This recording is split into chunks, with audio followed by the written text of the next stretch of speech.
Chapter 21 thirsting for knowledge. उस रात सू चिंग ने एक सपना देखा।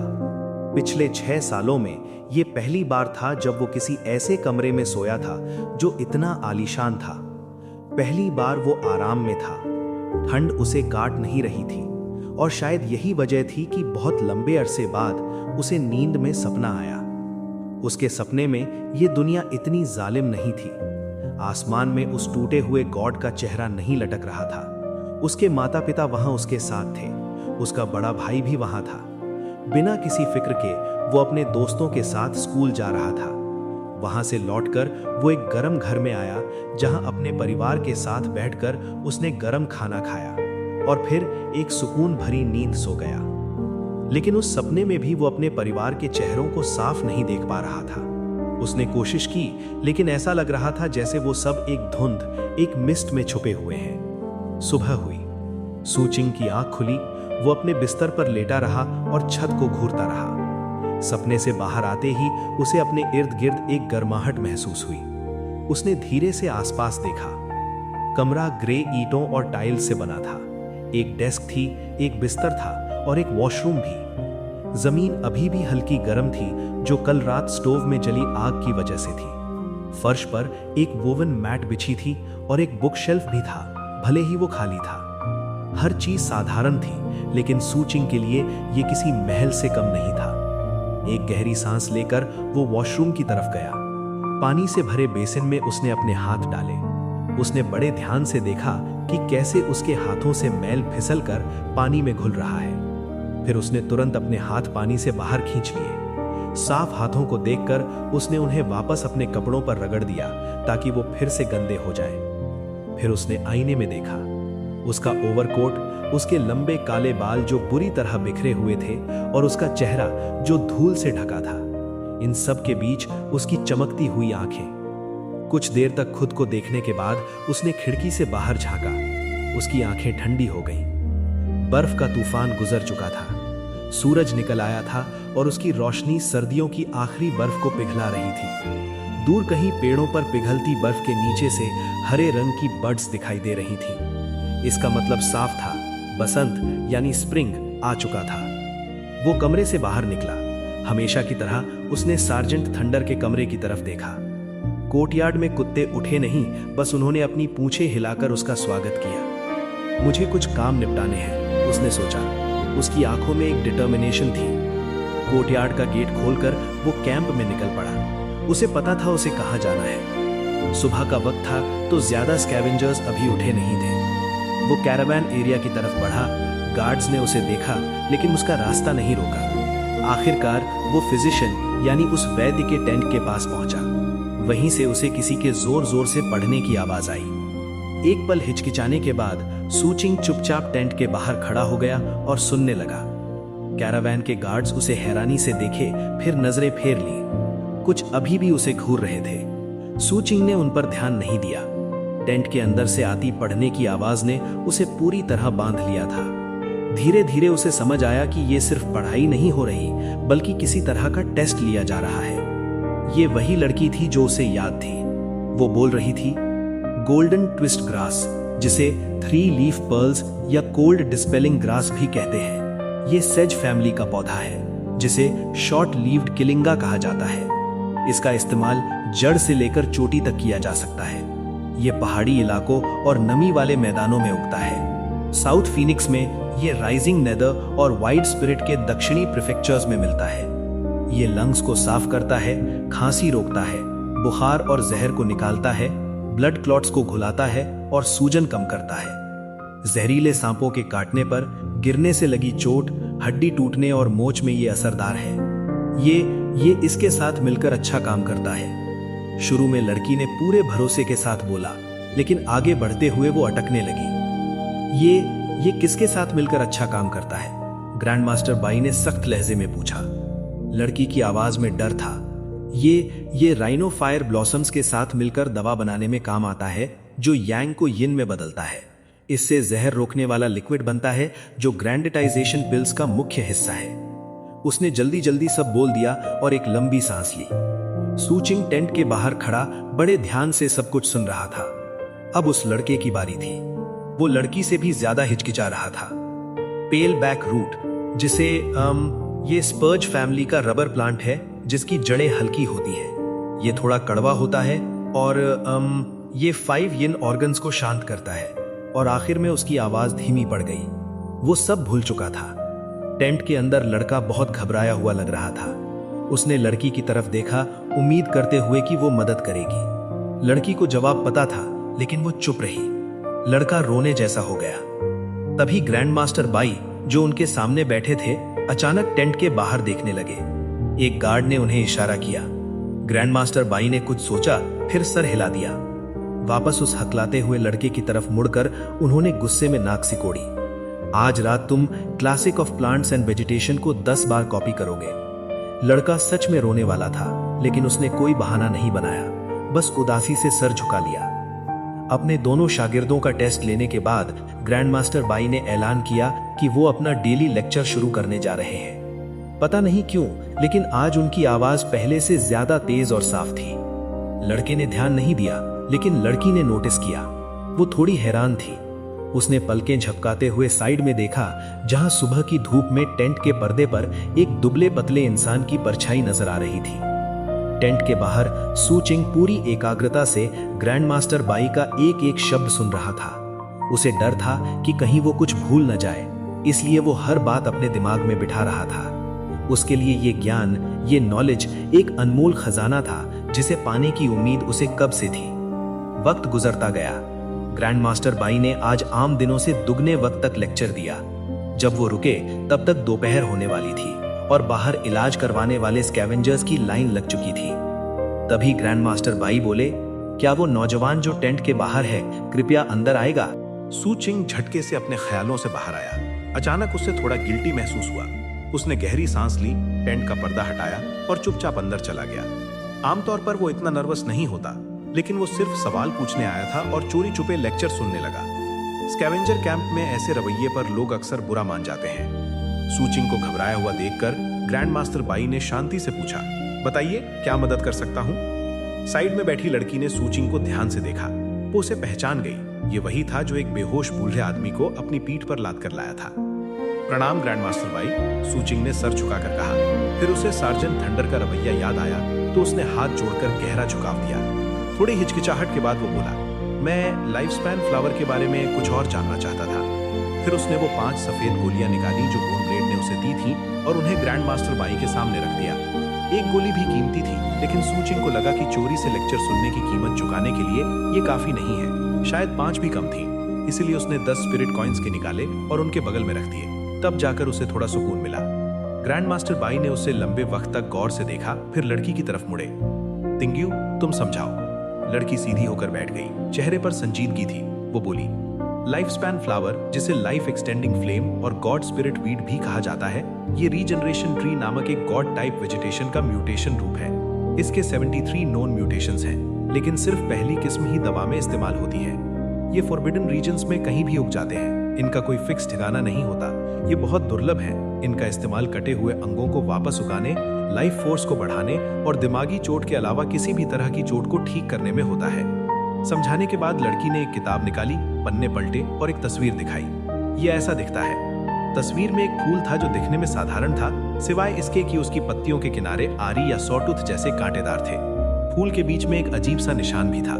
सू चिंग ने तस्वीर को ध्यान से देखा, हर बारीक डिटेल को दिमाग में छाप लिया और फिर ग्रैंड मास्टर बाई और लड़की को गहरा झुककर प्रणाम किया। आखिरकार वो जाने के लिए मुड़ा। इससे पहले कि वो चला जाता, ग्रैंड मास्टर बाई ने कैजुअली कहा, ये ऐसा पौधा है जो किस्मत से मिलता है, ढूंढने से नहीं। ये अक्सर वहां उगते हैं जहां बड़े म्यूटेंट बीस्ट्स पाए जाते हैं। संभल कर रहना। सू चिंग ने एक बार फिर हाथ जोड़कर सर झुकाया और तेजी से कैंप के बीच से होता हुआ अपने कमरे की तरफ भागा। अंदर पहुंचते ही उसने एक खाली बैम्बू स्लिप निकाली और अपनी लोहे की सीख से उस पर वो सब उकेर दिया जो लड़की ने बताया था, और लाइफ स्पैन फ्लावर की तस्वीर भी बना दी। इसके बाद लेक्चर में सुनी हर बात जो उसे याद थी वो सब उसने लिख दी। लिखावट से भरी उस बैम्बू स्लिप को देखकर उसे बड़ा संतोष मिला। उसने उसे ऐसे संभाल कर रखा जैसे कोई अनमोल खजाना हो। काश मैं वापस जा सकूं और भी सुन सकूं, उसने सोचा। उसने थोड़ा दिमाग लगाया कि कैसे वो दोबारा वहां जाकर ग्रैंड मास्टर बाई के लेक्चर सुन सकता है। फिर दिमाग शांत करके अपनी कल्टीवेशन शुरू कर दी। रात को वो कोर्टयार्ड में सार्जेंट थंडर का इंतजार करने लगा। जब वो आए तो सूचिंग ने बताया कि वो फॉरबिडन रीजन में एक चक्कर लगाने जा रहा है। सार्जेंट थंडर शायद कुछ कहना चाहते थे लेकिन चुप रहे। उन्होंने बस हाँ में सिर हिलाया और अपने तजुर्बे के हिसाब से कुछ सुझाव दिए। उस वक्त वो एक दादा की तरह लग रहे थे जो अपने पोते को दुनिया में भेजने से पहले नसीहत दे रहे हो। सच तो यह है कि उन्होंने पूरी रात सलाह देने में निकाल दी। सूचिंग ने हर बात दिमाग में बिठा ली। आखिर में सार्जेंट थंडर ने उसे जानवर की खाल से बना एक थैला दिया जिसमें वो मेडिसिनल पाउडर था जो ग्रेसफुल रैप्टर ने छोड़ा था। ये पक्का करने के बाद कि उसे पाउडर इस्तेमाल करना आता है, सूचिंग ने विदा ली और निकल पड़ा। सुबह की रोशनी में तेजी से सफर करते हुए कुछ देर बाद वो फॉरबिडन रीजन के किनारे पर पहुंच गया। जैसे ही उसने बाउंड्री पार की, सूरज की गर्माहट उससे छीन ली गई। एक बर्फीली ठंड ने उसे चीर दिया। उसने आंखें सिकोड़ी और चौकन्ना होकर चारों तरफ देखा। फिर वो जंगल की गहराइयों में इतनी तेजी से घुसा कि अपने पीछे सिर्फ धुंधली परछाइयां छोड़ गया। एक पल बाद उसका कोई निशान नहीं था। फॉरबिडन रीजन के जंगल में ये उसका दूसरा चक्कर था और इस बार वो पहले से ज्यादा कंफर्टेबल महसूस कर रहा था। पहली बार के मुकाबले ये काफी अलग था, फिर भी वो पहले से ज्यादा सावधान था। आगे बढ़ते हुए वो आसपास के फूल पौधों पर नजर रखे हुए था, इस उम्मीद में कि शायद कोई लाइफ स्पैन फ्लावर दिख जाए। आखिरकार वो उस कीचड़ भरे दलदल तक पहुंच गया। उसे ग्रेसफुल रैप्टर की सिखाई बात याद आई। कीचड़ में खुद को पूरी तरह से ढकने के बाद वो आगे बढ़ा। देखते ही देखते दिन ढल गया। इस पूरे वक्त में उसका सामना कभी उस फॉग ऑफ कंफ्यूजन से नहीं हुआ और सावधानी बरतने की वजह से वो बड़े म्यूटेंट बीस्ट से बचकर निकलने में कामयाब रहा। आखिरकार वो उस जगह पहुंच गया जहां उन्होंने ब्लैक स्केल्ड वुल्फ से लड़ाई की थी। सब कुछ वैसा ही दिख रहा था। जो डिफेंसेस उन्होंने बनाए थे वो भी वही थे, लेकिन भेड़ियों की लाशें सड़ चुकी थीं, वहां सिर्फ हड्डियां बची थीं। उसने हड्डियों को चेक किया ताकि पता चले कि क्या मांस को दांतों से नोचा गया है, लेकिन ऐसा कोई निशान नहीं मिला। जाहिर है वो कुदरती तौर पर सड़ी थी। उसे राहत की सांस ली। कम से कम इसका मतलब ये था कि आसपास कोई खतरनाक म्यूटेंट बीस्ट नहीं है। ये देखकर उसने वहीं रात गुजारने के लिए एक सही जगह ढूंढ ली। एक बड़े से पेड़ के खोखले हिस्से में वो पनाह ले ली। अंधेरा छा गया था। पेड़ के अंदर दुबके बैठे हुए उसने आगे उस घाटी की तरफ जहां 7 लीफ क्लोवर था और उसके आगे उस मंदिर के कॉम्प्लेक्स को देखा। लाइफ स्पैन फ्लावर ढूंढने के अलावा इस सफर पर उसका एक और मकसद था। वो जनरल स्टोर वाली लड़की के लिए वो दाग हटाने वाला क्रिस्टल ढूंढना चाहता था। कल, वो बुदबुदाया, कल देखेंगे कि वहां क्या है। Chapter 22 temple complex. जूचिंग के लिए फॉरबिडन रीजन की रातें अनजान नहीं थी। चाहे वो शहर के रुइंस हों या ये जंगल, बात लगभग एक ही थी। वो रुइंस में 2 हफ्ते से ज्यादा रहा था और यहाँ जंगल में भी कई रातें गुजार चुका था। पेड़ के उस खोखले हिस्से में डुबका हुआ वो अपनी आंखें आधी खुली रखे हुए था। खामोशी से वो अपनी ब्रीदिंग एक्सरसाइजेस कर रहा था। हवा में फैले उस म्यूटेजन से भरे स्पिरिट पावर को एब्जॉर्ब कर रहा था। जैसे ही स्पिरिट पावर उसके अंदर जाती, वो सी एंड माउंटेन इनकैंटेशन का इस्तेमाल करके उसे साफ करता। शुद्ध स्पिरिट पावर उसके जिस्म में फैल जाती और म्यूटेजन, उसकी परछाई, उसकी शैडो में चला जाता। शैडो की वजह से कल्टीवेशन में जो फर्क आया था वो अब उसका आदी हो चुका था। वो पक्का नहीं कह सकता था कि ये शैडो की वजह से था या फॉरबिडन रीजन के खतरों की वजह से, लेकिन उसके पास हाई कंसंट्रेशन मेंटेन करने के अलावा कोई चारा नहीं था और इसी कंसंट्रेशन की बदौलत उसकी कल्टीवेशन तेजी से आगे बढ़ रही थी। अभी वो सी एंड माउंटेन इनकैंटेशन के चौथे लेवल से ज्यादा दूर नहीं था। ये एक धार लगाने वाले पत्थर जैसा है, उसने सोचा। उसे ठीक से नहीं पता था कि ग्राइंडस्टोन्स कैसे काम करते हैं, लेकिन उसे स्लम्स का एक लोहार याद आया जो कहता था कि चाकू को सच में तेज करने के लिए उसे पत्थर पर रगड़ना पड़ता है। अभी ये खतरनाक फॉरबिडन रीजन उसका निजी ग्राइंडस्टोन बन चुका था। उस ग्राइंडस्टोन के असर में मेहनत करने के बाद ज़्यूचिंग ने कल्टीवेशन का एक पूरा साइकिल खत्म किया और अपनी आंखें खोल दी। पेड़ के बाहर रात के अंधेरे में देखते हुए उसे म्यूटेंट बीस्ट्स के दहाड़ने की आवाजें सुनाई दी। ऐसा लग रहा था जैसे शैतान चीख रहे हो। एक मनहूस ठंड हर तरफ फैली हुई थी, हर चीज में समा रही थी और पेड़ में छुपे होने के बावजूद ज़्यूचिंग भी इससे बचा नहीं था। बहुत ठंड थी। इसने उसे सिटी रुइंस में बिताए वक्त की याद दिला दी। थोड़ी ही देर में उसे वही पुराना अकेलापन महसूस होने लगा। खैर, वो अकेलेपन का आदी था। कुछ देर बाद उसने वापस आंखें बंद की और कल्टीवेशन का अगला सेशन शुरू कर दिया। इसी तरह वक्त गुजरता गया। उसने रुकने के लिए एक बहुत सुरक्षित जगह चुनी थी, लेकिन आधी रात के करीब अपनी कल्टीवेशन के बीच में उसे बाहर कदमों की आहट सुनाई दी। ये आवाजें केओटिक थीं, जैसे कई लोग बाहर घूम रहे हों। ज़्यूचिंग ने शक भरी नजरों से पेड़ के बाहर देखा, लेकिन अंधेरे में पेड़ों के सिवा कुछ नहीं था। उसका दिल बैठ गया जब उसे एहसास हुआ कि बाहर म्यूटेंट बीस्ट्स बिल्कुल शांत हो गए हैं। इसने उसे और भी ज्यादा चौकन्ना कर दिया। उसे वो सिंगिंग और पहले सुनाई गई कदमों की आहट याद आई, लेकिन ये कदम कुछ अलग लग रहे थे। ये उस सिंगिंग जैसा नहीं है, कोई गाना नहीं है, उसने सोचा। इस नतीजे पर पहुंचने के बाद वो चुपचाप अपनी जगह पर बना रहा, यहां तक कि अपनी सांस भी धीमी कर ली। कदमों की आवाजें साफ होती गई और आखिरकार ऐसा लगने लगा जैसे लोगों का एक समूह, एक ग्रुप पास आ रहा है।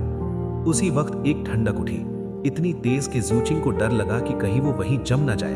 वो इस तरह की ठंड से अनजान नहीं था, चाहे वो तब हो जब उसने सिंगिंग सुनी थी या सिटी रुइंस में जब क्रूज बाहर आते थे। लेकिन ये उस सिंगिंग वाली ठंड से अलग था। तब उसे लगा था कि उसकी आत्मा जम गई है, लेकिन अभी भले ही तकलीफ हो रही थी, वो कम से कम हिल डुल सकता था। ये सिटी रुइंस वाले क्रूज जैसा कुछ है। ये तय करने के बाद उसने अपनी लोहे की सीख को जोर से पकड़ा और एक गहरी सांस ली। अपने दिल की धड़कन को काबू में करने की कोशिश करते हुए उसने अपनी आंखें जोर से बंद कर ली। देखना नहीं है, छूना नहीं है, उनके पास नहीं जाना है। आंखें बंद करने के बाद कदमों की आवाजें और तेजी से आने लगी और करीब आ गई। ऐसा लग रहा था जैसे लोगों की भीड़ उस पेड़ के आसपास मंडरा रही है। ज़्यूचिंग अंदर से हिल गया था, लेकिन उसने खुद को मजबूर किया कि वो आंखें खोलकर बाहर ना देखे, चाहे जो हो जाए। आखिरकार जब सूरज आसमान में ऊपर चढ़ा, वो कदमों की आवाजें दूर होती चली गई। दिन निकल आया था, लेकिन ज़्यूचिंग ने अभी भी आंखें नहीं खोली। वो कुछ देर इंतजार करता रहा, फिर उसने उस पेड़ के हौलों से बाहर झांका। उसे सदमा लगा जब उसने देखा कि उस ओपनिंग पर बर्फ जम गई है, उसे सील कर दिया गया है। बर्फ के आर पार सूरज की रोशनी अपने चेहरे पर पड़ती देखकर उसने एक कांपती हुई सांस छोड़ी, फिर मुट्ठी भींची और बर्फ पर मुक्का मारा, उसे तोड़ दिया। ज़्यूचिंग बाहर निकला और चारों तरफ देखा। कल रात उसने जो भेड़िए की हड्डियां देखी थी, वो सब गायब थी।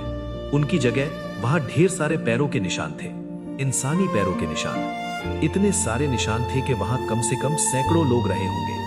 ज़्यूचिंग ने ऐसी किसी स्थिति के बारे में नहीं सुना था जहां सैकड़ों लोग एक साथ फॉरबिडन रीजन में आते हों। और इससे भी ज्यादा अजीब बात यह थी कि वो असली पैरों के निशान थे, जूतों के नहीं, नंगे पैर। आखिरकार उसने उन निशानों से नजरें हटा ली।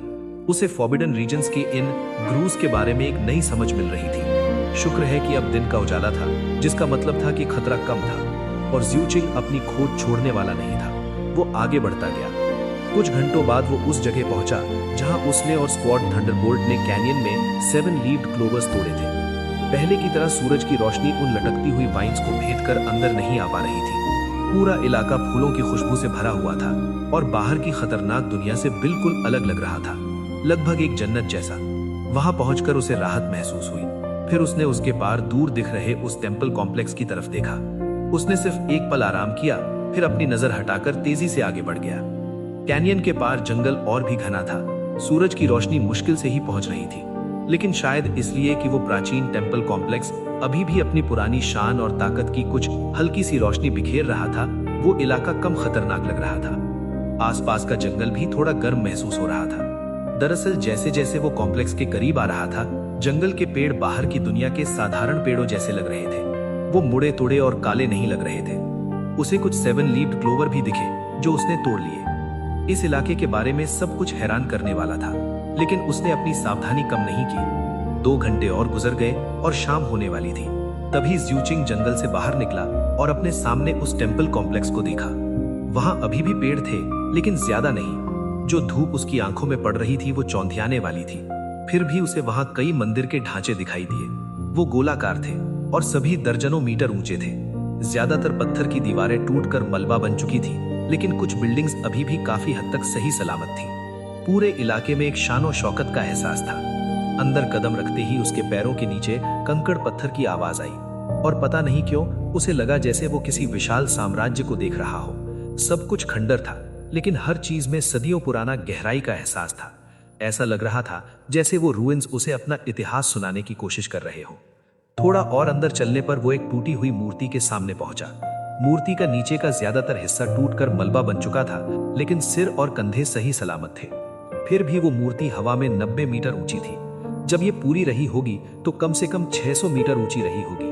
उसके सामने खड़े होकर ज़्यूचिंग को खुद के तुच्छ यानी टाइनी होने का एहसास हुआ। हवा की आवाज किसी अकेली बांसुरी जैसी थी जो इस जगह को वक्त और दुनिया से काट रही थी। इस जगह की जो भी शान कभी रही होगी वो अब माजी बन चुकी थी। उसने देर तक उस मूर्ति को देखा। उसे सिटी रूइंस के बाहर वाले स्लम्स याद आए और उसने सोचा कि सालों बाद जब लोग वहां खोजबीन करने जाएंगे तो वो जगह कैसी लगेगी। क्या वो लोग भी उसके जैसे होंगे जो संभलकर फॉरबिडन रीजन में घुसेंगे और पुराने इतिहास में झांकेंगे। कुछ देर बाद ज़्यूचिंग मूर्ति को छोड़कर बाकी टेम्पल कॉम्प्लेक्स का जायजा लेने गया। हालांकि उसे वो खास क्रिस्टल नहीं मिला जिसका जिक्र सार्जेंट थंडर ने किया था। जाने से पहले सार्जेंट थंडर ने उसका पूरा डिस्क्रिप्शन दिया था, इसलिए शू क्विंग जानता था कि वो 7 रंगों की रोशनी 7 कलर्ड लाइट से चमकता है। जाहिर तौर पर वो नेचुरल ऑब्जेक्ट्स थे और उनके मिलने का कोई फिक्स्ड पैटर्न नहीं था। बिना कुछ हासिल किए वो थोड़ा निराश महसूस कर रहा था। वो एक बड़े मंदिर की छत पर चढ़ा ताकि आसपास देख सके। उसके पीछे फॉरबिडन रीजन का जंगल था जो अनंत लग रहा था। दिन कैलकुलेट करने पर उसे याद आया कि बोन ब्लेड ने उससे इंश्योरेंस खरीदे हुए आज चौथा दिन है। उसने पिछले दिन जंगल में कोई धुंध यानी फॉग नहीं देखी थी और आज भी कोई आसार नहीं लग रहे थे, तो उसे किसी को बचाने नहीं जाना पड़ेगा। टेम्पल कॉम्प्लेक्स के दूसरी तरफ फॉरबिडन रीजन की असली गहराई थी। ऊपर देखने पर उसने पाया कि अभी भी दिन की कुछ रोशनी बची है। इसका मतलब था कि फॉरबिडन रीजन में और गहराई तक जाने और वापस आकर मंदिर में आराम करने का वक्त था। फैसला लेने के बाद वो मंदिर से कूदा और आगे बढ़ गया। जैसे ही वो दोबारा जंगल में आया, उसकी नसें तन गईं और वो पूरी तरह अलर्ट हो गया। आखिरकार ये जगह बाहर के इलाकों से ज्यादा खतरनाक होने वाली थी और सच में मुश्किल से 1 घंटा ही हुआ था कि वो वापस मंदिर में था। उसका चेहरा गंभीर और डर से भरा हुआ था। अच्छी बात यह थी कि उसका थैला पूरी तरह भरा हुआ था। जंगल में मुश्किल से 500 मीटर अंदर जाने पर ही उसे 7 लीफ क्लोवर्स का एक बड़ा ढेर मिल गया था। शू क्विंग की खुशी का ठिकाना नहीं था, क्योंकि साफ था कि वहां से लंबे वक्त से किसी ने हार्वेस्ट नहीं किया था। नतीजतन इस हार्वेस्ट से अच्छी कमाई होने वाली थी। लेकिन जैसे ही उसने क्लोवर्स तोड़ना शुरू किया, उसे महसूस हुआ कि आसपास म्यूटेजन तेज हो रहा है। अगर उसकी शैडो म्यूटेजन अब्सॉर्ब ना कर रही होती तो वहां काम करना मुश्किल हो जाता। और तभी दूर कहीं उसने उसी तरह के ग्रूइश जेलीफिश को देखा जो उसने पहले देखे थे। फर्क बस इतना था कि ये एक नहीं, करीब 10 थे। वो छोटे थे, लेकिन उनसे एक तेज ठंडक निकल रही थी। ज्यादातर पेड़ों से लटक कर सो रहे थे, लेकिन उन्हें देखकर ही शू क्विंग दबे पांव वहां से खिसक लिया। जितना वो जंगल में अंदर गया, उसे उतना ही एहसास हुआ कि जंगल की गहराइयों में छुपी अनगिनत लालची आंखें उसे घूर रही हैं। इससे उसकी गर्दन और पीठ पर एक सनसनी, एक प्रिकलिंग सेंसेशन होने लगी। और ये तो फॉरबिडन रीजन की डेप्थ्स का सिर्फ बाहरी हिस्सा था। सोचकर ही डर लगता था कि और अंदर कैसी खौफनाक चीजें होंगी। और आगे जाने की हिम्मत ना करते हुए वो जल्दी से वापस टेम्पल कॉम्प्लेक्स की तरफ भागा। कॉम्प्लेक्स पहुंचने के बाद ही उसकी पीठ पर हो रही वो सनसनी खत्म हुई। ये कॉम्प्लेक्स खुद एक बॉर्डर था जो फॉरबिडन रीजन के असली गहरे हिस्सों को मार्क करता था। शू क्विंग ने गहरी सांस ली और शाम की आखिरी रोशनी का इस्तेमाल करके एक सही सलामत मंदिर ढूंढा ताकि रात गुजार सके। अंदर उसे दीवार में एक दरार, क्रिविस मिली, जिसके अंदर वो रेंग कर घुस गया। सार्जेंट थंडर ने बताया था कि पनाह लेने के लिए ये जगह सुरक्षित है। शू क्विंग ने मंदिर में चारों तरफ देखा। ये बड़ा था, जिसमें एक विशाल मूर्ति थी, कोई देवता जो हाथ में तलवार लिए खड़ा था। वो सम्मान की जगह पर खड़ा था और दीवारों पर दूसरी जीवंत मूर्तियां थीं, लेकिन वो सब वक्त की रेत में घुल रही थीं। वहां म्यूटेंट बीस्ट्स की गंदगी या पैरों के निशान ज्यादा नहीं थे। अगर बिल्कुल नहीं होते या बहुत ज्यादा होते तो ये अबनॉर्मल होता और वो कोई और जगह चुनता। जब तक निशान कम थे, इसका मतलब था कि ये जगह रिलेटिवली सेफ थी। टेम्पल कॉम्प्लेक्स जंगल के बीच में था, लेकिन एक खुले मैदान जैसा था, तो ये बात समझ में आती थी कि आसपास के म्यूटेंट बीस्ट्स वहां ज्यादा नहीं आते होंगे। जल्द ही रात हो गई। रात की हवा में जानवरों की दहाड़ गूंजने लगी और शू क्विंग ने अपनी ब्रीडिंग एक्सरसाइजेस शुरू कर दी। वक्त गुजरा। जैसा उसने अंदाजा लगाया था, कुछ म्यूटेंट बीस्ट्स टेम्पल कॉम्प्लेक्स में आए, लेकिन जो उसने सुने वो काफी दूर थे। हालांकि पिछली रात की तरह ही सुबह होने से कुछ देर पहले उसे वही केओटिक ग्रूश कदमों की आहट सुनाई दी। इस बार वो बिल्कुल मंदिर के बाहर थे। वो वापस आ गए? उसने माथा सिकोड़ा। हैरान था कि ये कदमों की आहट 2 बार क्यों आई और दोनों बार उसके पास। उसे बहुत बेचैनी हुई, लेकिन पिछले तजुर्बे को ध्यान में रखते हुए उसने सोचा कि सबसे बेहतर यही है कि आंखें बंद रखी जाएं। लेकिन कदमों की आवाजें दूर जाने के बजाय ऐसा लग रहा था कि उनकी तादाद बढ़ती जा रही है। जैसे जैसे वो जमा हुए, एक मनहूस ठंडक फैल गई। ऐसा लगा जैसे क्रूज की पूरी फौज मंदिर पर हमला करने के लिए इकट्ठा हो रही है। उसका दिल बैठ गया।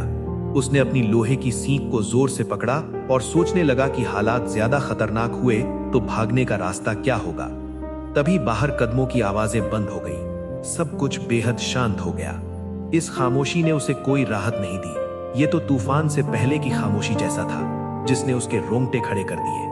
उसे यकीन था कि वो ग्रूज बस हिचकिचा रहे हैं कि अंदर आएं या नहीं। और फिर उस पूरी खामोशी में आखिरकार एक ग्रू मंदिर के अंदर आ ही गया। शूक विंग पत्थर के फर्श पर पड़ते कदमों की आवाज सुन सकता था। उसका दिल उसके हलक में आ गया। लेकिन तभी मंदिर में एक मर्मरिंग साउंड, एक धीमी आवाज गूंजने लगी। कुछ ऐसा जो बेहद पवित्र सुनाई दे रहा था।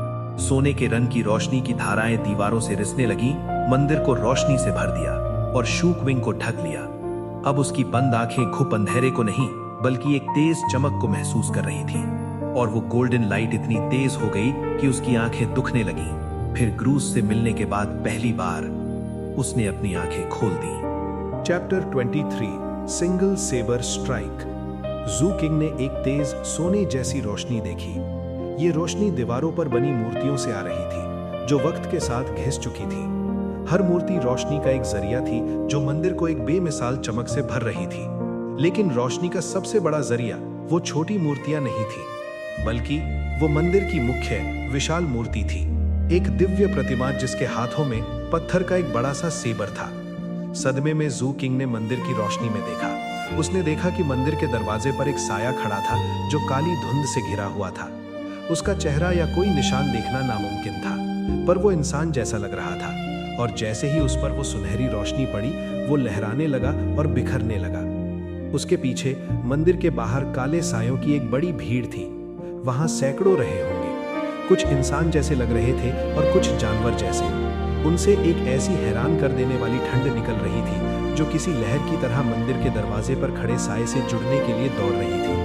और जहां तक मंदिर के अंदर खड़े उस साए की बात थी, जैसे ही सुनहरी रोशनी उस पर पड़ी, उसने अपना सर पीछे फेंका और एक ऐसी चीख मारी जो आत्मा को हिला दे।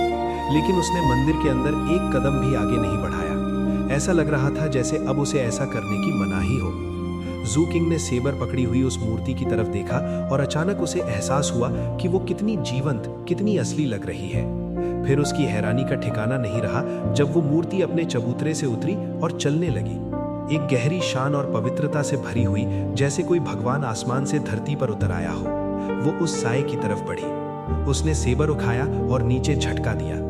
वो सेबर का वार साधारण और सीधा था, लेकिन उसमें डाव की एक ऐसी गूंज थी जो जमीन और आसमान को हिला सकती थी। जू किंग ने कोई आवाज नहीं सुनी, पर उसकी आत्मा ऐसे कांप उठी जैसे उसने उस साए की दर्दनाक चीखें महसूस की हों। साए के इर्द गिर्द की धुंध गायब हो गई और एक सड़ता हुआ जिस्म दिखाई दिया, जो फटे पुराने कपड़ों में लिपटा था। अब वहां एक बूढ़ा आदमी दिख रहा था, जिसकी आंखों की जगह सिर्फ गहरे गड्ढे थे। एक पल बाद उसका जिस्म ढेर हो गया और उस धुंध की तरह ही हवा में घुल गया। बाहर खड़े सायों पर भी असर हुआ। उनकी धुंध कम होने लगी और उस सुनहरी रोशनी की वजह से जू किंग उनमें से कुछ को साफ देख पा रहा था। उनमें से एक चेहरा जाना पहचाना था। वो था कैप्टन ब्लड शैडो। वो भीड़ में था। उसका सूखा चेहरा भावहीन था। जैसे ही उस पर सुनहरी रोशनी पड़ी, ऐसा लगा जैसे वो शुद्ध हो गया और फिर गायब हो गया। कुछ ही पलों में बाहर रात के अंधेरे में कुछ नहीं बचा। सारे साए गायब हो चुके थे। मंदिर की रोशनी धीमी पड़ गई। वो हैरत अंगेज मूर्ति वापस मुड़ी और अपनी जगह पर चली गई। धीरे धीरे उसका चमकना बंद हो गया और वो फिर से एक पत्थर की मूर्ति बन गई, वहीं खड़ी, मंदिर के मुख्य दरवाजे को देखती हुई, इंतजार करती हुई, पहरा देती हुई। जल्द ही सब कुछ पहले जैसा हो गया, लेकिन जू किंग अभी भी उस पत्थर की दरार में डुबका हुआ था, हाँफ रहा था। उसकी आंखें यकीन न कर पाने वाली चमक से भरी थीं। वो कैप्टन ब्लड शैडो जो मर चुका था, अभी भी वजूद में था। वो साधारण सा मंदिर रात में सुनहरी रोशनी से जगमगा उठा था। वो बेजान मूर्ति एक भगवान जैसी शक्ति बन गई थी, जिसका एक सेबर वार अनंत शान से भरा था। थोड़ी देर बाद सूरज उगा और एक नया दिन शुरू हुआ। जू किंग को अपने ख्यालों को शांत करने में थोड़ा वक्त लगा। फिर वो पत्थर की दरार से बाहर निकला। उसने बाहर की रोशनी को देखा, दीवारों पर बनी मूर्तियों को देखा और आखिर में उस बड़ी सेबर वाली मूर्ति को देखा। उसे नहीं पता था कि वो मूर्ति असल में क्या थी, वो जिंदा थी या मुर्दा। उसे कोई अंदाजा नहीं था कि ये मंदिर कितना पुराना है या अपने वक्त में कैसा रहा होगा। लेकिन पिछली रात की घटनाओं ने उसे हिलाकर रख दिया था। खासकर वो शानदार ताकत जो उस सेबर स्ट्राइक के साथ थी। उसने जू किंग की आत्मा पर एक गहरा निशान छोड़ दिया था, ये यकीन दिलाते हुए कि वो उसे कभी नहीं भूलेगा। और सबसे हैरानी की बात यह थी कि इस खतरनाक फॉरबिडन रीजन में एक ऐसी जगह थी जहां अंधेरा कदम नहीं रख सकता था। सार्जेंट थंडर ने उसके बारे में नहीं बताया था। शायद उस बूढ़े सार्जेंट को खुद नहीं पता होगा। वैसे भी कल रात जैसी घटनाएं रोज नहीं होती और बेस कैंप में ऐसे लोग कम ही थे जो फॉरबिडन रीजन में लंबे वक्त तक रुकते हों। इसलिए अगर ऐसी घटनाएं कभी कभार होती भी होंगी तो गवाही देने के लिए वहां शायद ही कोई होता। जो कहानियां लोग सुनाते भी होंगे वो आखिरकार सिर्फ लेजेंड्स, किस्से बन जाते होंगे।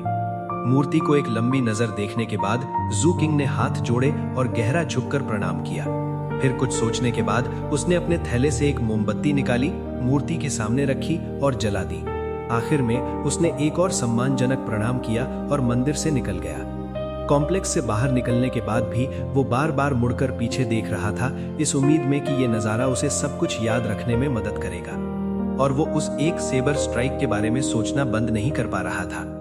दरअसल जंगल से वापस लौटते वक्त वो खुद को अपना हाथ ऊपर उठाकर उस मूवमेंट की नकल करते हुए पा रहा था। हर कोशिश के साथ उसे लग रहा था कि वो वार और ज्यादा जाना पहचाना होता जा रहा है। सी एंड माउंटेन इनकैंटेशन की कल्टीवेशन में उस गॉब्लिन की तस्वीर की नकल करनी होती थी, लेकिन अब जू किंग उस गॉब्लिन की तस्वीर को उस एक सेबर स्ट्राइक की तस्वीर से बदल रहा था। जैसे ही उसने ऐसा किया, उसका cultivation base breakthrough point को पार कर गया और वो सी एंड माउंटेन इनकैंटेशन के चौथे लेवल में दाखिल हो गया, बिना इस बात का एहसास हुए कि क्या हो रहा है। शायद इसलिए कि वो उस सेबर स्ट्राइक की नकल कर रहा था, इस ब्रेक थ्रू ने सिर्फ उसकी ताकत और रफ्तार नहीं बढ़ाई, बल्कि उसकी मानसिकता, उसके साइकी को भी एक नई ऊंचाई पर पहुंचा दिया।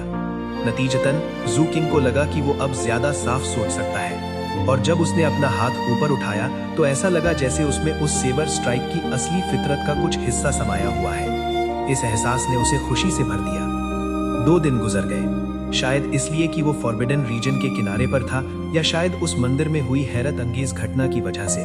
लेकिन जो भी हो, उसका सामना किसी गुरु के कदमों से नहीं हुआ और म्यूटेंट बीस्ट्स भी बहुत कम मिले। उसका कल्टीवेशन बेस अब ऊंचे लेवल पर था, जिससे खुद को सुरक्षित रखना आसान हो गया था। लेकिन वो अभी भी बहुत सावधान और चौकन्ना था। उसे लाइफ स्पैन फ्लावर या स्कार रिमूविंग क्रिस्टल नहीं मिला था, लेकिन उसने काफी सारे 7 लीफ क्लोवर्स जमा कर लिए थे, तो वापस लौटते ही वो उन्हें बेचकर स्पिरिट कॉइन्स की एक अच्छी रकम कमा लेगा। शाम हो चुकी थी जब वो जंगल के किनारे के करीब पहुंचा। तभी वो रुका और अपने पैरों के पास एक पौधे को देखने लगा। वो दिखने में लाइफ स्पैन फ्लावर जैसा लग रहा था, हालांकि तस्वीर के हिसाब से ये कोई और पौधा लग रहा था। फिर भी कुछ सोचने के बाद उसने गिल्टी महसूस करते हुए इधर उधर देखा, दिमाग में एक प्लान बनाया और झुककर उस चीज को तोड़ लिया। आखिरकार वो जंगल से भागकर सूरज ढलने के थोड़ी देर बाद बेस कैंप में पहुंच गया। रात ज्यादा नहीं हुई थी, इसलिए कैंप में चहल पहल थी, खासकर उन पंखों वाले टेंट्स के पास जहां से हंसी मजाक और शोर की आवाजें आ रही थी। जू किंग ने उन आवाजों को अनसुना किया और अपने घर की तरफ बढ़ा। जैसे ही उसने कोर्टयार्ड का दरवाजा खोला, उसने सार्जेंट थंडर को बाहर आते हुए देखा। सार्जेंट ने देखा कि जू किंग कितना थका हुआ और बिखरा हुआ लग रहा है, लेकिन उन्होंने कुछ नहीं कहा, बल्कि उनके चेहरे पर राहत दिखाई दी। तुम काफी वक्त तक गायब थे। मैं उस टेम्पल कॉम्प्लेक्स तक गया था। कोर्टयार्ड में चांदनी और लैंप की रोशनी मिली जुली थी, जिसमें जू किंग ने सार्जेंट थंडर की लाल आंखें और थका हुआ चेहरा देखा। साफ था कि वो ज्यादा सोए नहीं थे। क्या इसकी वजह? जब जू किंग ने कड़ियां जोड़ी तो उसे अपने दिल में गर्माहट महसूस हुई। Temple complex? सार्जेंट थंडर ने हैरानी से पूछा। उन्होंने सच में नहीं सोचा था कि जू किंग फॉरबिडन रीजन में इतनी दूर तक जाएगा, लेकिन उन्होंने सवाल नहीं पूछे, बल्कि वो जू किंग को किचन में ले गए, अपनी आस्तीनें ऊपर चढ़ाई और खाना टेबल पर लगा दिया। खाना गर्म था और साफ था कि किसी ने उसे छुआ तक नहीं था। जू किंग हैरान रह गया। जाहिर है सार्जेंट थंडर को पक्का नहीं पता था कि जू किंग कब वापस आएगा। फिर भी जैसे ही वो आया, उनके पास गर्म खाना तैयार था। ये बहुत कुछ कह रहा था। सार्जेंट हर रात खाना बना रहे थे और उसका इंतजार कर रहे थे। जू किंग कटोरियां और चॉपस्टिक्स लेने गया।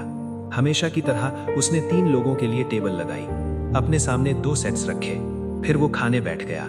खाना स्वादिष्ट था, इस तरह से नहीं जो जुबान महसूस करती है, बल्कि उस तरह से जो दिल महसूस करता है। सार्जेंट थंडर ने ज्यादा नहीं खाया। वो ज्यादातर अपनी ड्रिंक पीते रहे और चेहरे पर मुस्कान लिए जू किंग को देखते रहे। खाओ, एक बार उन्होंने कहा। तुम अभी बढ़ रहे हो, अगर ठीक से खाओगे नहीं तो लंबाई नहीं बढ़ेगी। जू किंग ने एक पल के लिए नीचे देखा, फिर गला साफ किया और आज्ञाकारी बच्चों की तरह और खाने लगा। फिर उसने सार्जेंट थंडर को मंदिर में हुई सारी बातें बताई।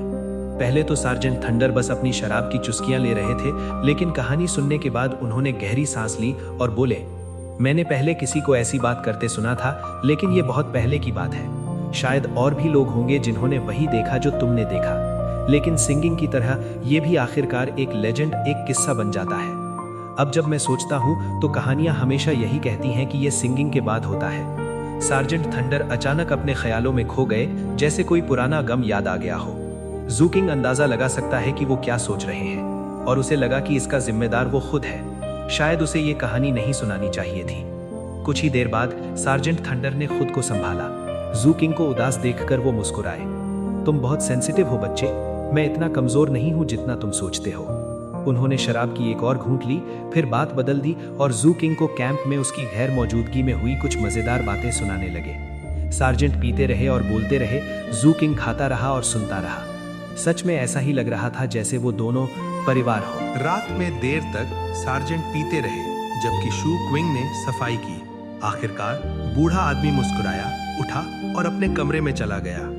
शू क्विंग अपने कमरे में गया और देखा कि बिस्तर बदला हुआ था और हमेशा की तरह नीचे रोल किया हुआ होने के बजाय वो बेड पर फैला हुआ था। उसमें से ऐसी खुशबू आ रही थी जैसे हाल ही में धूप दिखाई गई हो। वो बैठने ही वाला था कि उसने अपने कपड़ों और हाथों को देखा जो गंदे थे। बिस्तर को वापस रोल करके वो लकड़ी के स्लैट्स पर बैठ गया ताकि कल्टीवेशन कर सके। भोर हुई, शू क्विंग की आंख खुली। वो जाने ही वाला था कि उसे एक ख्याल आया।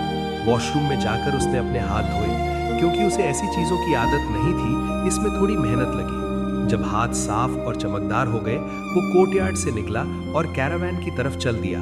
उसे पक्का नहीं था कि वो जल्दी जा रहा है या नहीं, पर वो देर से नहीं पहुंचना चाहता था। अगर जल्दी पहुंचा तो शायद ग्रैंड मास्टर बाई ने लेक्चर शुरू नहीं किया होगा, पर अगर देर हुई तो क्लास का पहला हिस्सा छूट जाएगा। उंगलियों पर वक्त जोड़ते हुए वो ग्रैंड मास्टर बाई के टेंट पर पहुंचा। पता चला कि वो बिल्कुल सही वक्त पर पहुंचा था टेस्टिंग सुनने के लिए। बहुत उत्साह महसूस करते हुए वो टेंट के बाहर खड़ा हो गया और ध्यान से सुनने लगा। ब्लू लोटस फ्लावर सिरप, जिसे ब्लू लोटस सिरप भी कहते हैं, वाटर लिलीज की कलियों से बनता है। ये एक खुशबूदार लिक्विड है जो एक खास हीटिंग टेक्निक से बनाया जाता है। ये लंग्स को स्टेबलाइज करता है, आग से जुड़ी टेक्निक्स की वजह से होने वाली खूनी खांसी को कंट्रोल करता है। ये उस लड़की की आवाज थी। शू क्विंग ध्यान से सुनता रहा। वक्त का पता ही नहीं चला। देखते ही देखते 2 घंटे बीत गए। अचानक टेंट खुला और ग्रैंड मास्टर बाई वहां खड़े उसे देख रहे थे। क्या मैं मदद कर सकता हूँ? ग्रैंड मास्टर बाई की नजर तेज नहीं थी, पर रौबदार थी। शू क्विंग तुरंत घबरा गया। जल्दी से अपने थैले में हाथ डालकर उसने वो मेडिसिनल प्लांट निकाला जो उसने कल तोड़ा था। सर झुकाए हुए वो बोला, ग्रैंड मास्टर बाई, मैं पूछना चाहता था कि क्या ये लाइफ स्पैन फ्लावर है? उसके सवाल के जवाब में ग्रैंड मास्टर बाई कुछ देर तक उसे खाली नजरों से देखते रहे। फिर उनके चेहरे पर एक अजीब सा भाव आया। उन्होंने शू क्विंग के हाथों को देखा जो पहले से काफी साफ लग रहे थे, और फिर शू क्विंग के चेहरे को जो घबराहट से तना हुआ था। नहीं है, उन्होंने कहा। शू क्विंग ने जल्दी से हाथ जोड़े, फिर तेजी से वहां से निकल गया। कैरावैन एरिया से बाहर आते ही राहत की सांस ली। फिर उसने पीछे मुड़कर देखा और पाया कि ग्रैंड मास्टर बाई अभी भी उसे देख रहे हैं। बूढ़े आदमी ने हाँ में सर हिलाया। शू क्विंग रुका, फिर हाथ जोड़कर गहरा झुकाव दिया और अपने रास्ते पर आगे बढ़ गया। शू क्विंग के गायब होने के बाद ग्रैंड मास्टर बाई टेंट के अंदर वापस गए। अंदर गार्ड्स और उनके दोनों शागिर्द अपनी जगह पर जमे हुए थे, बिल्कुल बेहरकत, जैसे पत्थर के बने हों। उनकी सीट के ठीक सामने अब एक टेबल थी जिस पर तरह तरह के बढ़िया खाने और ड्रिंक सजे थे। टेबल के दूसरी तरफ ग्रैंड मास्टर बाई की सीट के सामने एक वायलेट रोब वाला बूढ़ा आदमी बैठा था, जिसके पीछे ग्रे कपड़ों में एक नौकर खड़ा था। ग्रैंड मास्टर बाई को देखकर वायलेट रोब वाले बूढ़े आदमी ने जोर से हंसा। तो क्या ख्याल है आपका, grand master by? Grand master by इस वायलेट रोब वाले बूढ़े के अचानक आने से बिल्कुल भी हैरान नहीं लगे। ना ही उन्हें इस बात की फिक्र थी कि टेंट में उनके लोग जमे हुए हैं। अपनी कुर्सी पर बैठते हुए उन्होंने शराब का एक बर्तन उठाया और एक घूंट ली। तुम्हारा क्या मतलब है कि क्या ख्याल है? वायलेट रोब वाले बूढ़े ने मुस्कुराया। मैं उस बच्चे की बात कर रहा हूँ। जैसा मैंने पिछली बार कहा था, जब मैं तुम्हारा इंतजार कर रहा था, मुझे एक लड़का मिला जिसमें बहुत पोटेंशियल है। ग्रैंड मास्टर बाई ने ठंडी आह भरी और वायलेट रोब वाले आदमी को घूरा। पोटेंशियल? पहली बार जब बच्चे ने चोरी से सुना तो कोई बड़ी बात नहीं थी, लेकिन इस बार उसने कोई पौधा निकाला और मुझसे पूछा कि क्या ये लाइफ स्पैन फ्लावर है। अब मुझे लग रहा है कि वो यहाँ तरह तरह के रैंडम पौधे लाता रहेगा ताकि उसे बहाना मिल जाए चोरी से सुनने का। अगर तुम्हारी सिफारिश ना होती तो मैं उसे तुरंत भगा देता। वायलेट रोब वाला आदमी फिर हंसा। तुम्हारी जुबान चाकू जैसी है पर दिल टोफू जैसा। तुम्हारे इस खराब मिजाज को देखते हुए अगर तुम्हें नहीं लगता कि उसमें पोटेंशियल है तो कोई फर्क नहीं पड़ता कि किसने उसे तुमसे मिलवाया। तुम उसे एक पल का वक्त भी नहीं देते। ग्रैंड मास्टर बाई ने एक और ठंडी आह भरी और आगे सफाई देने के बजाय पूछा, तुम उसे 7 ब्लड आइज ले जाना चाहते हो ना? उसे उस बीमारी भरी जगह ले जाना एक पोटेंशियल एकेडमिक की बर्बादी होगी। भौए सिकोड़ते हुए वायलेट रोब वाले आदमी ने कहा, बर्बादी? मुझे नहीं लगता। वैसे भी एकेडमिक होने का क्या फायदा? इस दुनिया में सब कुछ तुम्हारे कल्टीवेशन बेस पर निर्भर करता है। एकेडमिक होने का क्या फायदा? ग्रैंड मास्टर बाई ने गर्मी से जवाब दिया। मैं तुमसे पूछता हूँ, तुम यहाँ क्यों आए और बार बार मुझ जैसे मामूली इंसान से गिड़गिड़ाए कि मैं तुम्हारे साथ 7 ब्लड आइस चलूं? एक शर्मिंदा मुस्कान के साथ वायलेट रोब वाले बूढ़े आदमी ने कहा, अरे वो आप तो अलग हैं जनाब। मैं कैसे अलग हूँ? ग्रैंड मास्टर बाई चिल्लाए, घूरते हुए। वायलेट रोब वाले आदमी ने अचानक अपना माथा पीटा। अय्या, मैं तो भूल ही गया कि मुझे अभी एक बहुत जरूरी काम है। मुझे जाना होगा। ग्रैंड मास्टर बाई, मैं कल वापस आऊंगा और हम साथ में कुछ और पिएंगे। वो उठा और जाने लगा, लेकिन आखिरी पल में ग्रैंड मास्टर बाई की तरफ देखा। जब वो बोला तो उसका लहजा बहुत संजीदा था। ग्रैंड मास्टर बाई, अगर आपको सच में लगता है कि लड़के में पोटेंशियल है तो उसे कुछ और सिखाइए। उसे एक मौका दीजिए। शायद वो 7 ब्लड आइज पहुंच सके, एक एकेडमिक बनकर जिसके पास कल्टीवेशन बेस भी हो। इसके साथ वो अपने नौकर के साथ चला गया। उसके जाने के बाद टेंट में सब कुछ पहले जैसा नॉर्मल हो गया। किसी को भनक तक नहीं लगी कि अभी कुछ अजीब हुआ था। गार्ड्स वहीं खड़े थे।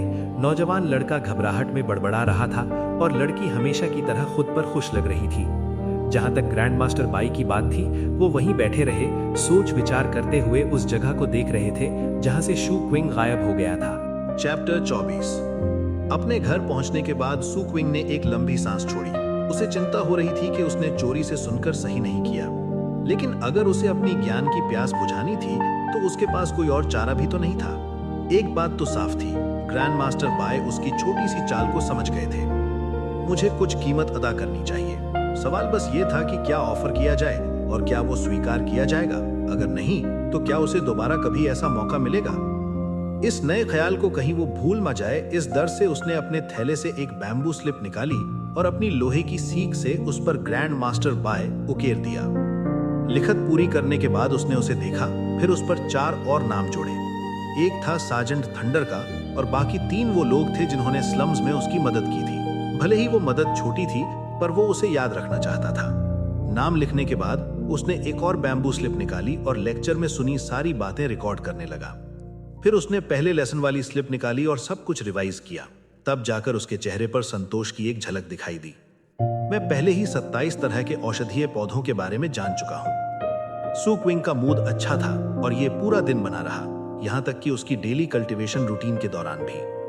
अगले दिन वो जल्दी उठा और कुछ 7 लीफ क्लोवर्स खरीदने गया। साथ ही उसने एक और पौधा खरीदा जो लाइफ स्पैन फ्लावर जैसा दिखता था। फिर वही रूटीन फॉलो करते हुए वो ग्रैंड मास्टर बाय के टेंट पर पहुंचा। वो उसी जगह खड़ा हुआ जहां पिछले दिन खड़ा हुआ था और पिछले दिन की तरह ही उसने पूरा लेसन ध्यान से सुना। पिछले दिन की तरह ही ग्रैंड मास्टर बाय बाहर आए और पूछा कि वो वहां क्या कर रहा है। सू क्विंग ने दबे हुए अंदाज में वो फूल ऊपर उठाया और वही सवाल पूछा जो पहले पूछा था। ग्रैंड मास्टर बाय ने फूल को देखा और आह भरी। सर हिलाते हुए उन्होंने सू क्विंग को उस पौधे के बारे में सारी जानकारी दे दी जो वो खरीद कर लाया था। जाहिर है इससे सू क्विंग को एक और मेडिसिनल प्लांट के बारे में डिटेल्स मिल गई। खुश और शुक्रगुजार होकर उसने गहरा झुककर प्रणाम किया और वहां से निकल गया। पहले की तरह उसने मुड़कर देखा तो पाया कि ग्रैंड मास्टर बाय उसे देख रहे हैं। एक बार फिर उन दोनों ने एक दूसरे को देखकर सर हिलाया। सू क्विंग ऐसी यादें बना रहा था जो वो कभी नहीं भूलेगा। इसी तरह आधा महीना गुजर गया। हर रोज सू क्विंग हाथ में एक मेडिसिनल प्लांट लेकर ग्रैंड मास्टर बाय के टेंट पर जाता। वो लेक्चर सुनता, फिर पौधे के बारे में पूछता। नतीजतन उसने पौधों और वेजिटेशन के बारे में बहुत कुछ सीखा और साथ ही ये भी जाना कि अलग अलग पौधे मिलकर कैसे काम करते हैं। उसे इससे बहुत फायदा हुआ और अब उसके पास जानकारी से भरी दर्जनों बैम्बू स्लिप्स थी। ग्रैंड मास्टर बाय ने कभी उसके चोरी से सुनने के बारे में कुछ नहीं कहा और हमेशा सब्र के साथ उन पौधों की डिटेल समझाते रहे जो सू क्विंग लेकर आता था। धीरे धीरे गार्ड्स को भी उस फर ओवरकोट वाले बच्चे को कैरावान एरिया में जल्दी आते देखने की आदत हो गई और ग्रैंड मास्टर के दोनों शागिर्दों का भी यही हाल था।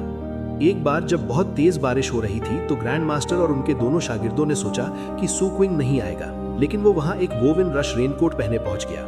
ना हवा और ना बारिश उसे रोक सकी। दोनों शागिर्द इस बात से काफी प्रभावित थे। नतीजतन जब एक दिन ऐसा आया कि सू क्विंग अपनी आदत के विपरीत वहां नहीं पहुंचा तो दोनों शागिर्द गर्दन घुमा घुमा कर बाहर देखने लगे। वो सच में हैरान थे कि वो गंदा सा छोटा स्कैवेंजर आया क्यों नहीं, लेकिन उन्हें निराशा नहीं हुई क्योंकि आखिरकार सू क्विंग आ ही गया। हालांकि वो बुरी तरह थका हुआ था। उस दिन देर होने की वजह ये थी कि ग्रैंड मास्टर के लेक्चर्स अटेंड करने के अलावा वो फॉरबिडन रीजन में जाकर लाइफ स्पैन फ्लावर्स और स्कार रिमूविंग क्रिस्टल्स ढूंढने के लिए भी वक्त निकाल रहा था। इसके अलावा वो म्यूटेंट बीस्ट्स का शिकार करके अपनी स्किल्स भी सुधार रहा था। उस दिन उसकी कोई भी कोशिश आसानी से पूरी नहीं हुई थी। ना उसे वो दोनों चीजें मिली थी जिनकी उसे तलाश थी और ऊपर से फॉरबिडन रीजन के खतरों ने उसे मुश्किल में डाल दिया था। सी एंड माउंटेन इनकैंटेशन के चौथे लेवल पर होने और पुराने स्कैवेंजर्स जैसी तेज नजर और समझ होने के बावजूद वो भी फॉरबिडन रीजन के पेरिफेरी के हर खतरे से बच नहीं सकता था। जिस दिन उसे देर हुई उसका सामना एक ऐसे म्यूटेंट बीस्ट से हो गया जो डेप्थ से भटककर बाहर आ गया था और वो बड़ी मुश्किल से अपनी जान बचा पाया था। रात भर भागने के बाद ही वो सुबह तक बेस कैंप पहुंचा था। उसने आराम भी नहीं किया और सीधा लेक्चर में चला गया। खैर, पिछले कुछ दिनों में उसने कुछ पैसे भी कमाए थे, खासकर बोन ब्लेड को और ज्यादा इंश्योरेंस बेचकर। बोन ब्लेड के हालात बहुत अच्छे थे। पहली बार इंश्योरेंस खरीदने के बाद उसने इसे आदत बना लिया था। अब तक उसका सामना कभी फॉग ऑफ कंफ्यूजन से नहीं हुआ था, इसलिए सू क्विंग को उसे बचाने की जरूरत नहीं पड़ी थी। पर बोन ब्लेड इसे जारी रखने पर अड़ा था और इस वजह से कैंप के दूसरे लोग भी यही करने लगे थे। सावधानी के तौर पर सू क्विंग ने ज्यादातर ऑफर्स ठुकरा दिए, सिवाय उस छोटे ग्रुप के जिसे उसने पहले बचाया था। फिर भी उसके पास लगातार मुनाफा आ रहा था और फॉरबिडन रीजन से की गई कमाई की वजह से जिंदगी अच्छी गुजर रही थी। सार्जेंट थंडर अब मिशंस पर नहीं जा सकते थे, इसलिए सू क्विंग ने ज्यादा किराया देने की पेशकश की।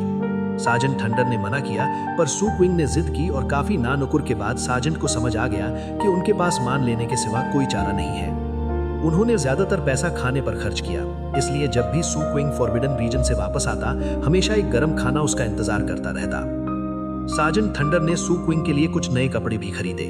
वो इतने शानदार थे कि सू क्विंग उन्हें पहनने की हिम्मत नहीं कर पाया। उसने बस उन्हें ध्यान से फोल्ड किया और अलमारी में रख दिया। कभी कभी वो उन्हें निकालता और संतोष से उन्हें देखता रहता।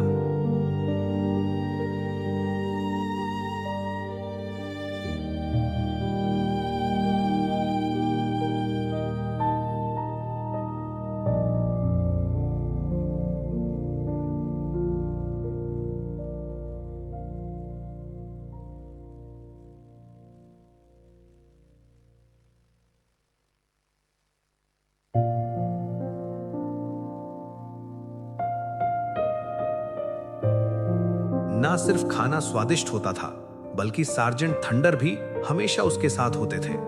सार्जेंट किसी रिटायर्ड दादा की तरह लगते थे, जो हमेशा पड़ोसियों की चुगली करने और कैंप की ताजा खबरें सुनाने के लिए तैयार रहते थे। क्रूसिफिक्स और ग्रेसफुल रैप्टर भी कभी कभार लौट आते और वो भी खाने में शामिल हो जाते, फिर और मिशंस पर निकल जाते। जू किंग पिछले 6 सालों में पहली बार इतना खुश महसूस कर रहा था। उसके पास खाने के लिए खाना था, पहनने के लिए कपड़े और साथ देने के लिए सार्जेंट थंडर। उसका कल्टीवेशन बेस लगातार बेहतर हो रहा था और पौधों और वेजिटेशन का ज्ञान बढ़ता जा रहा था। वो हर चीज की कद्र करता था और जाहिर है जब भी वो टेंट्स के बाहर लेक्चर सुनता था वो पूरी तवज्जो देता था। एक चमकती सुबह थी जब वो टेंट के बाहर खड़ा था। उसने सुना कि ग्रैंड मास्टर बाई अपने शागिर्दों का टेस्ट ले रहे हैं। चेन फे युआन, मुझे नाइट कॉप्स मॉर्निंग ग्लोरी के बारे में बताओ। पिछले 1 महीने में जू किंग जान गया था कि ग्रैंड मास्टर बाई के मेल अप्रेंटिस का नाम चेन फे युआन है और फीमेल अप्रेंटिस का नाम टिंग यू है। सवाल सुनकर चेन फे युआन कुछ भी उल्टी सीधी बकवास हकलाने लगा और आखिरकार अपना मुंह बंद कर लिया। जू किंग टेंट के अंदर नहीं देख सकता था, लेकिन कभी कभी जब वो पर्दे से झांक पाता था तो उसने देखा था कि चेन फे युआन बहुत उदास दिखता था। जाहिल कहीं के, ग्रैंड मास्टर बाई ने सख्ती से कहा, टिंग यू तुम जवाब दो। बदकिस्मती से टिंग यू उतनी तैयार नहीं थी जितनी वो आमतौर पर होती थी। नाइट कॉप्स मॉर्निंग ग्लोरी, जिसे पॉइजनस माउंटेन रूट मॉडल भी कहते हैं। टीचर, मैं भूल गई। वो चुप हो गई। टेंट में सन्नाटा छा गया। जाहिर है ग्रैंड मास्टर बाई वहां अपने गुस्से को दबाए बैठे थे। आखिरकार वो बोले और उन्होंने अपनी कांपती हुई आवाज में छुपे गुस्से को छुपाने की कोशिश नहीं की। बच्चे, तुम जवाब दो। टेंट के बाहर जू किंग की आंखें एक पल के लिए फैल गईं और फिर बिना कुछ सोचे वो बोलने लगा। नाइट कॉप्स मॉर्निंग ग्लोरी, जिसे पॉइजनस माउंटेन रूट मॉडल भी कहते हैं, ये फीवर फ्यू वेन्ड टर्टल डव क्रिसैंथेमम्स के स्टॉक और रूट को कहा जाता है। ये एक लकड़ी जैसी बेल वाला पौधा है जो कॉप्स माउंटेन्स की घाटियों में पाया जाता है, आमतौर पर ठंडे झरने या घने जंगल में। ये कसैला होता है पर मुंह में गर्मी देता है। इससे सड़न का एहसास भी होता है। ये खासकर हवा के झोंकों से बचाने और पसीना लाने में मददगार है, लेकिन ये बेहद जहरीला है और मेडिसिनल प्लांट्स में यिन और यांग के विरोध का एक टिपिकल उदाहरण है। इसके साथ ही जू किंग चुप हो गया। टेंट के अंदर दोनों शागिर्द थोड़े परेशान लग रहे थे कि उनसे बेहतर कोई और निकल गया। तो ग्रैंड मास्टर बाई ने पूछा, ओवरडोज के लक्षण क्या हैं? जू किंग बहुत घबराया हुआ था, लेकिन बिना हिचकिचाहट उसने जवाब दिया, लक्षण है पेट में दर्द, चक्कर आना और हेल्यूसिनेशंस यानी भ्रम। अगर आपने 15 मिनट के अंदर जहर का असर कम करना शुरू नहीं किया तो मौत तय है। तुम जहर का असर कैसे कम करोगे? सबसे पहले उल्टी करवाएंगे और पेट साफ करेंगे, फिर अंडे की सफेदी और रेड थॉर्न स्टैमिन्स का मिश्रण देंगे। इलाज दोपहर में होना चाहिए जब सूरज तेज हो। इलाज का वक्त 1 घंटे से ज्यादा नहीं होना चाहिए और ये 3 दिन तक चलना चाहिए। जू किंग के समझाने के दौरान ग्रैंड मास्टर बाई टेंट में बैठे रहे। उनका चेहरा बिल्कुल भावहीन था। जहां तक दोनों शागिर्दों की बात थी, वो फटी आंखों से सदमे में घूर रहे थे। ये यिन और यांग की पोलैरिटी का अच्छा उदाहरण क्यों है? ग्रैंड मास्टर बाई ने पूछा। यिन और यांग की पोलैरिटी तंदुरुस्ती और बीमारी के विरोध में पूरी तरह दिखाई देती है। वाइटल यांग फायदेमंद दवा को दर्शाती है, यिन बीमारी खतरनाक जहर को दर्शाती है। जू किंग का जवाब बिना सोचे ही आ गया। उसने ये जानकारी हाल ही में सीखी थी और कई बार इसकी डिटेल्स दोहराई थी, जब तक कि उसे एक एक शब्द याद नहीं हो गया। तुम इस पौधे के साथ क्या कर सकते हो? ग्रैंड मास्टर बाई ने पूछा। आप नाइट कॉप्स मॉर्निंग ग्लोरी को माइंडसेट लीफ के साथ मिला सकते हैं, जिससे इसकी यांग एफिकेसी दुगनी हो जाएगी। ये आत्मा को पहुंची चोट को ठीक करने में और म्यूटेजन के कुछ असर को कम करने में मदद करेगा। लेकिन अगर आप इसे डाउनी ऑर्किड्स के साथ मिलाएंगे तो इसकी यिन एफिकेसी बढ़ जाएगी। दरअसल ये इतना जहरीला हो जाएगा कि अगर कोई आम इंसान इसे खा ले तो वो 30 सांसों के वक्त के अंदर मर जाएगा। तुम डाउनी ऑर्किड्स को कैसे हैंडल करोगे? माइंडसेट लीव्स के रूट्स का क्या इस्तेमाल है? तुम कैसे?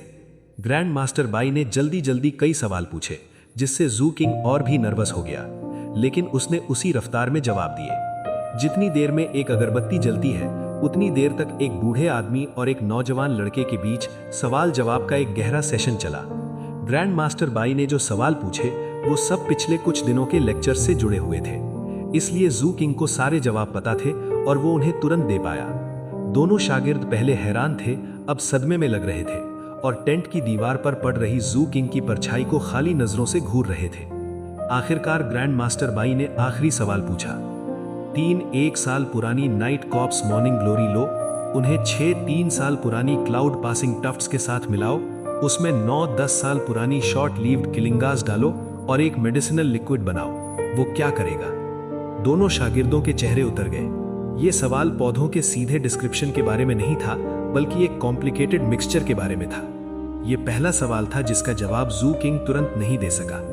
30 सांसों से ज्यादा वक्त सोचने के बाद उसने एक गहरी सांस ली और कहा, बीमारी को दबाना मुश्किल है। यांग उत्साह देता है, यिन कमजोर करता है। क्लाउड पासिंग टफ्ट्स की यांग एफिकेसी को लाने से शॉर्ट लीव्ड किलिंगास की डिटॉक्सिफाइंग प्रॉपर्टीज एक हैरत अंगेज लेवल तक बढ़ जाती हैं। बोलने के बाद जू किंग वहां अपनी आंखें फैलाए खड़ा रहा, जैसे उसे अभी कुछ एहसास हुआ हो। और ये ग्रैंड मास्टर बाई ने ठंडे लहजे में कहा, एक बेसिक ग्रैंडिजेशन पिल का फॉर्मूला का 70% हिस्सा है। उन 3 मेडिसिनल प्लांट्स को मिलाओ, उन्हें 14 घंटे तक गर्म करो और तुम्हें पिल मिल जाएगी। मैंने तुमसे बहुत सारे सवाल पूछे, अब क्या तुम्हारे पास कोई सवाल है जो तुम मुझसे पूछना चाहते हो? जू किंग अंदर से हिल गया। पिछले 1 महीने से ज्यादा वक्त में उसके पास बहुत सारे अनसुलझे सवाल थे। आखिरकार वो चोरी से सुन रहा था और भले ही ग्रैंड मास्टर बाई ने उसे रोका नहीं था, लेकिन लेक्चर के बीच में सवाल पूछने की हिम्मत वो कभी नहीं कर सकता था। लेकिन अब जब ग्रैंड मास्टर बाई ने उसे मौका दिया था, वो हिचकिचाया नहीं। ग्रैंड मास्टर बाई, क्या फ्लेम रोप, हेम्प और यांग सीड नीडल्स चाहे कहीं भी उगे अच्छा काम करते हैं? मैं जानता हूं वो एक जैसे हैं, लेकिन वो ठीक ठीक कैसे अलग है? आप कॉफिन रेस्टिंग बड्स को दिन में क्यों नहीं तोड़ सकते? माइंडसेट लीव्स का रस बीमारी को बाहर निकालता है, लेकिन उनका इस्तेमाल लाइफ साइट ब्रांचेस के साथ क्यों नहीं किया जा सकता, जो खुद भी बीमारी को बाहर निकालती हैं? जू किंग एक के बाद एक सवाल पूछता गया और ग्रैंड मास्टर बाई ने सबके डिटेल में जवाब दिए। ऐसा लग रहा था जैसे जू किंग के सवालों का कोई अंत ही ना होगा। वक्त गुजरता गया, यहाँ तक कि लेक्चर खत्म होने का वक्त कब का निकल गया। दोनों शागिर्दों के चेहरों को देखकर ऐसा लग रहा था जैसे किसी कुदरत के करिश्मे को देख रहे हो। आखिरकार जू किंग ने सूरज की तरफ देखा और ये देखकर कि कितनी देर हो गई है, सवाल पूछना बंद कर दिया। जहां तक उसका सवाल था, ये बयान करना नामुमकिन था कि आज उसे कितना फायदा हुआ है। उसके कई सवालों के जवाब मिल गए थे और पहले से कहीं ज्यादा उसे लग रहा था कि वो इस विषय की गहरी समझ हासिल कर रहा है, और इसने उसकी ज्ञान की प्यास को और भी तीव्र कर दिया। जब वो जाने की तैयारी कर रहा था तो ग्रैंड मास्टर बाई ने टेंट के अंदर से एक बात और कही। अब से टेंट के बाहर मत खड़े रहना, और वो अजीबो गरीब मेडिसिनल प्लांट्स भी मत लाना। आगे से तुम क्लास अंदर आकर अटेंड करोगे। चैप्टर 25 डाउ ऑफ पॉइजन कॉप्स रैवेजिंग पाउडर। जब वो अल्फाज सू किंग के कानों में पड़े, उसकी आंखें और भी फैल गईं। पहले वो सिर्फ सपने में ही सोच सकता था कि वो ग्रैंड मास्टर बाई के टेंट के अंदर जाकर उनके लेसन सुन सकेगा। अपनी खुशी और उत्साह को छुपाने की कोशिश करते हुए उसने हाथ जोड़े, गहरा झुकाव दिया और कहा, बहुत शुक्रिया ग्रैंड मास्टर। उसने ये शब्द पूरी ईमानदारी से कहे थे। काफी देर बाद वो सीधा हुआ और वहां से चला गया। इस बार उसने मुड़कर नहीं देखा कि ग्रैंड मास्टर बाई उसे देख रहे हैं या नहीं। हालांकि उसने ग्रैंड मास्टर को अपने दोनों शागिर्दों को जोर जोर से डांटते हुए जरूर सुना। वापस अपने घर की तरफ जाते हुए वो खुशी से झूम रहा था। जब उसने सार्जेंट थंडर को ये खबर दी तो बूढ़ा आदमी बहुत खुश हुआ, और सू किंग को इतना खुश देखकर उनकी मुस्कान और भी चौड़ी हो गई। बूढ़े साजन के दिल में कुछ एहसास उमड़ आए जब उन्होंने सोचा कि सू किंग आजकल फॉरबिडन रीजन में कितनी बार जा रहा है। भले ही सू किंग ने कभी बताया नहीं कि वो ऐसा क्यों कर रहा है, पर साजन थंडर जानते थे कि कम से कम एक वजह तो लाइफ स्पैन फ्लावर्स ढूंढना ही है। ये लड़का वफादार और सच्चा था, और उसने सच में उनकी जान बचाई थी। जिस ठंडी और रूखी दुनिया में वो रहते थे, वहां ये बात किसी खजाने से कम नहीं थी। लेकिन जब भी साजन थंडर सू किंग को इतनी बार थका हारा और बिखरा हुआ वापस आते देखते, उन्हें बुरा लगता, और इसलिए सू किंग का ये उत्साह उन्हें खुशी से भर देता था। किचन में जाकर उन्होंने रात के खाने के लिए एक शानदार दावत तैयार की, जिसके दौरान वो बार बार सू किंग को समझाते रहे कि अपनी टीचर की इज्जत करना, विनम्र रहना और लेक्चर्स को ध्यान से सुनना। सू किंग ने जाहिर है सारी सलाह बहुत संजीदगी से ली। खाने के बाद सू किंग अपने कमरे में चला गया, अभी भी खुश था। अगले दिन टेंट के अंदर जाने के ख्याल ने उसे सोने ही नहीं दिया। वो सोचता रहा कि क्या गलत हो सकता है और उम्मीद करता रहा कि क्या सही हो सकता है। उसे स्लम्स का वो वक्त याद आ गया जब वो कुछ बच्चे पहली बार अपने एक स्कॉलर टीचर से मिले थे। आखिरकार उसने अपना भरोसेमंद थैला खोला, एक नया खाली थैला निकाला और अपने स्पिरिट कॉइन्स का करीब आधा हिस्सा उसमें डाल दिया, साथ ही सफेद गोलियों यानी व्हाइट बोलसिस का एक बड़ा कलेक्शन भी। सू किंग जानता था कि ज्ञान अनमोल है, और अगर वो ग्रैंड मास्टर बाई को अपनी सारी बचत भी दे दे तो भी वो काफी नहीं होगी। लेकिन उसे साजन थंडर के बारे में भी सोचना था, इसलिए उसने कुछ बचा लिया। इसके बाद उसे थोड़ा सुकून मिला। आंखें बंद करके उसने अपनी ब्रीदिंग एक्सरसाइजेज और कल्टीवेशन रूटीन शुरू कर दी। वो रात सू किंग के लिए बहुत देर गुजरी। जब सूरज उगा, उसने साफ कपड़े पहने, हाथ धोए और बाहर निकल गया। वो गेट से बाहर कदम रखने ही वाला था कि सार्जेंट थंडर ने उसे रुकने के लिए आवाज दी। बूढ़े सार्जेंट आजकल देर तक सोते रहते थे, पर आज जल्दी उठ गए थे। सार्जेंट ने फिर से बारीकी से समझाया कि एक अच्छा स्टूडेंट कैसे बनते हैं। सू किंग को बुरा नहीं लगा, वो बस सर हिलाता रहा और ध्यान से सुनता रहा। आखिरकार सार्जेंट थंडर ने सू किंग के कपड़े ठीक किए, फिर उसे एक थैला दिया। तुम उस टेंट में खाली हाथ नहीं जा सकते। मैं नहीं जा रहा था, सू किंग ने धीरे से कहा, थैला लेने से मना करते हुए। सार्जेंट ने उसे घूरा, पर उसकी आंखों में डिटर्मिनेशन देख सकते थे, इसलिए थैला वापस खींच लिया। फिर वो अपने कमरे में गए और शराब का एक जग लेकर वापस आ गए। मुझे पता है कि ग्रैंड मास्टर बाई को पीना पसंद है, ये उनके लिए ले जाओ। इस बार सू किंग ने मना नहीं किया।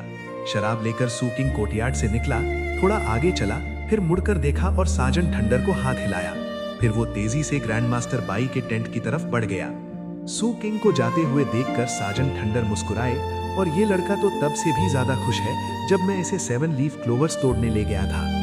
खुशी और घबराहट दोनों महसूस करते हुए वो उस टेंट की तरफ बढ़ा जिसके बाहर वो पिछले 1 महीने से खड़ा होता आया था। गहरी सांस लेकर उसने मेन टेंट के पर्दे पर दस्तक दी।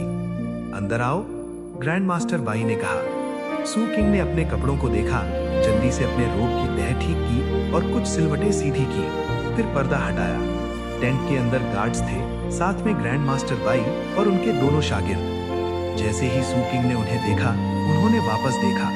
ग्रैंड मास्टर बाई का चेहरा शांत था, लेकिन दोनों शागिर्दों का नहीं। वो नौजवान लड़का चेन फी युआन थोड़ा नाराज लग रहा था, जबकि लड़की टिंग यू उत्सुक लग रही थी।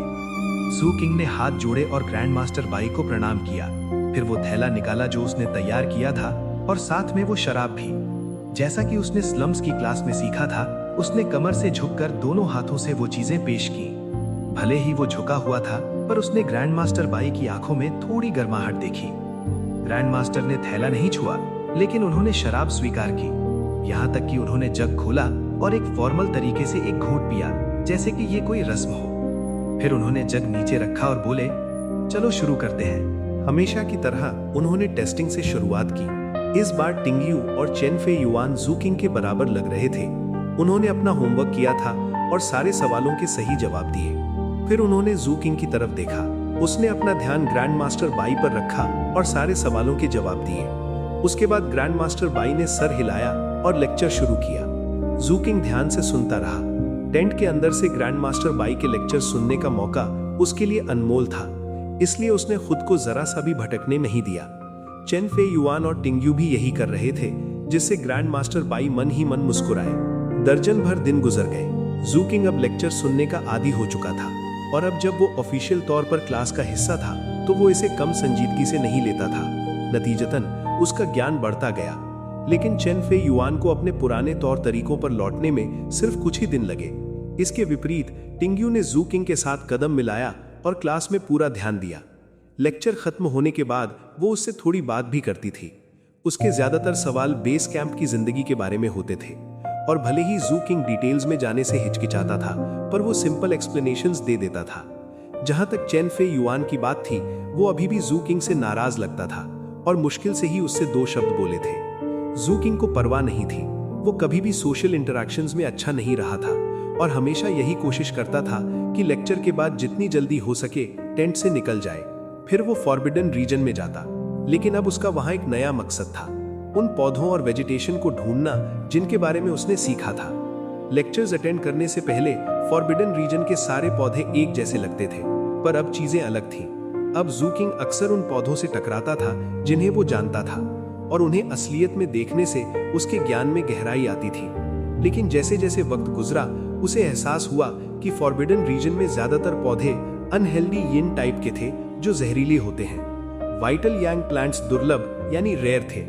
नतीजतन पौधों पर उसकी पर्सनल रिसर्च का फोकस जहर यानी पॉइजन्स पर हो गया। काफी सारे ऐसे पौधे तोड़ने के बाद उसने उन्हें उसी कैनियन में एक छोटी सी झोंपड़ी में रखना शुरू कर दिया, जहां से स्क्वाड थंडरबोल्ट ने 7 लीफ क्लोवर तोड़े थे।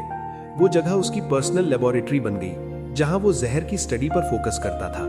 क्योंकि वो कुदरती तौर पर अपने जिस्म के अंदर जहर तोड़ने के काबिल था, इससे उसे खतरनाक पौधों के साथ काम करने में काफी भरोसा मिलता था।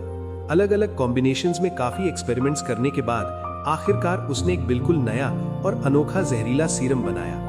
ये 8 तरह के जहरीले पौधों और वाइपर वेनम यानी सांप के जहर को मिलाकर बनाया गया था। इसमें वायलेंट कोरोसिव प्रॉपर्टीज थी, ऐसी कि कुछ टेस्टिंग और सुधार के बाद जू किंग ने पाया कि ये एक प्योर म्यूटेंट बीस्ट की लाश को सिर्फ 5 सांसों के वक्त में घुला सकता है। ये सिर्फ लाशों पर ही इतना अच्छा काम करता था, जिंदा जीवों पर ये उतना असरदार नहीं था। जो भी हो, ये पॉइजन सीरम पहला मेडिसिनल मिक्सचर था जो जू किंग ने खुद बनाया था, और वो इससे बहुत खुश था।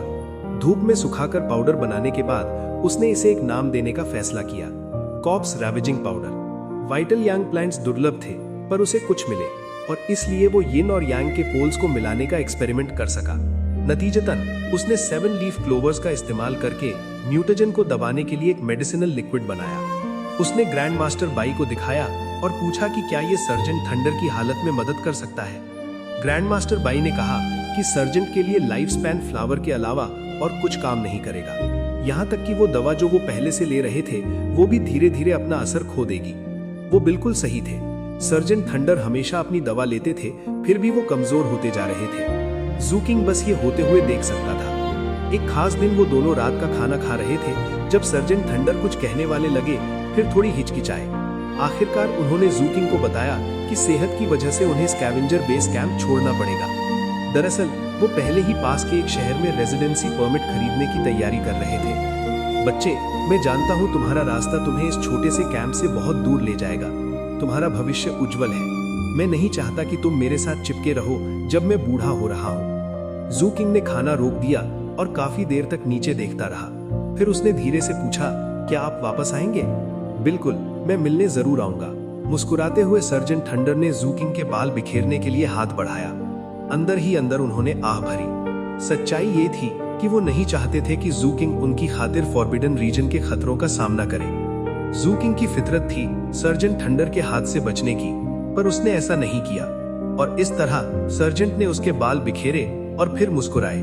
वैसे भी तुम जब चाहो मुझसे मिलने आ सकते हो। जू किंग ने सर हिलाया।